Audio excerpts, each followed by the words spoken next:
Now, staying with that, Ahmed Kathrada's Foundation, Phumla Williams, joins us for more. Phumla Williams, thank you so much for joining us this evening. Tell us a little bit more about that demonstration by your foundation, your organization, the Ahmed Kathrada Foundation, as well as Defend Our Democracy and Outer to SARS. Thank you very much and good evening, and thank you for having me. Yes, you're correct. The Ahmed Kathrada joined a number of other civil society organizations, the Outer and the Whistleblower, and there were other individuals that came in to join the protest, and it was a peaceful protest to pledge our solidarity with SARS, but also to pledge our solidarity with those South Africans that are doing their work to make our democracy succeed, and to also raise our voices in asking South Africans to come out in support of our democracy, because if we are going to keep quiet, Masa, more and more of these evil people will just run amok in our country. So we did this with a number of other civil society to say we are in solidarity with the family of the Node and many others who have also been subjected to this kind of violation by the evil people who do not want to see South Africa succeed. So that's basically what we were trying to do, and also to pledge our support with the work that SARS was doing in making sure that what we are celebrating in the 30 years of our democracy could only have happened because SARS was doing its work. And as you mentioned as well, you know, your protest was obviously peaceful and rightfully peaceful, but the people and the kinds of crimes you're dealing with involve violence. They are deadly, they are dangerous, they are armed. Now, in the plight of professionals like this advocate from SARS, from a prosecutor to an advocate, anybody just trying to do their job in exposing the ills of corruption in our society, clearly their lives are on the line. And while we cannot keep quiet and have to continue to speak out, are you getting a sense that the other side of the fight is also being tackled, where there's enough resources being pulled into protecting whistleblowers from certain and different organizations? I will not speak on behalf of government, but safe to say that as a civil society, we continue to call for more support from government to protect the whistleblowers.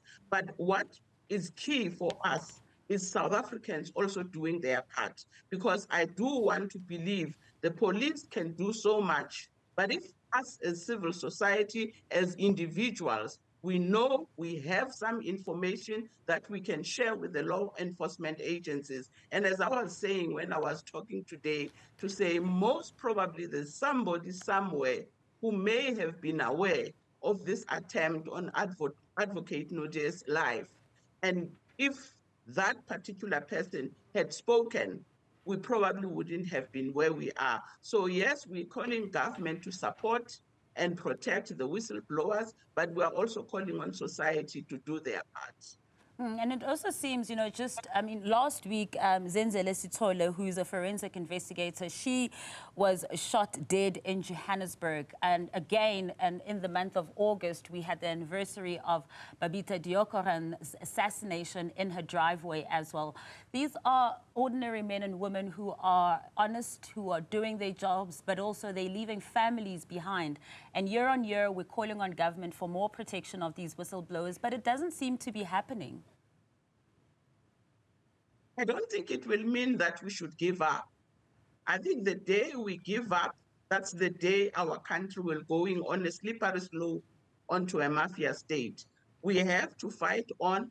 We have to speak. Yes, we are saying people shouldn't be careless, but if you are citing the example of Babita, Babita had raised eyebrows within the department to say something is not right.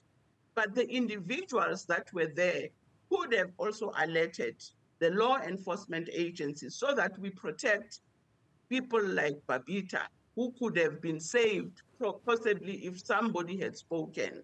So I think what we are saying is that let's conscientize society. Let us make society to be aware of their surrounding. We have heard what happened to Babita, that those people who killed Babita they were loitering in that area for quite a while. And yes, we do have neighborhood watches. And we are saying, let's conscientize society to be aware of some of what is happening in their surrounding areas. The other concern, Ms. Williams, is always that, you know, the masterminds behind these crimes are not nabbed. It's always the foot soldiers, the men on the ground, who are then seemingly nabbed. And the masterminds are usually people that civil society, ordinary members of society like you and I would not know and not be privy to. When we go back to the Babita Deokaran example, for instance, like you mentioned, there were individuals within the Department of Health whom she had alerted, whom she had raised the flag with, sent messages, spoken to say, look, this is what I've uncovered. My life may be in danger. Can we do something about it? But that wasn't taken forward. So in light of situations like that, it doesn't really bode well for somebody who may be sitting in an organization watching this now thinking, I want to blow the whistle on something, but how do I know that the person I confide in will actually be able to help me or is part of the problem? Sorry, Master, I think my voice is not, but what we are saying is that, same with Babita, we are aware that there are certain people who have been arrested. But as civil society, we are of the view that that case cannot be closed until we know who was the mastermind. And yes, that's the difficult part, which we expect the law enforcement agencies with their resources, the resources that they have, will assist us and reassure society that the information that they get, they will do something about it. So I think what you are correct to say, until we get to the masterminds in some of these assassinations, we will never be able to crack it, because these people who go out and kill people, they don't even know them. All they're interested is being paid.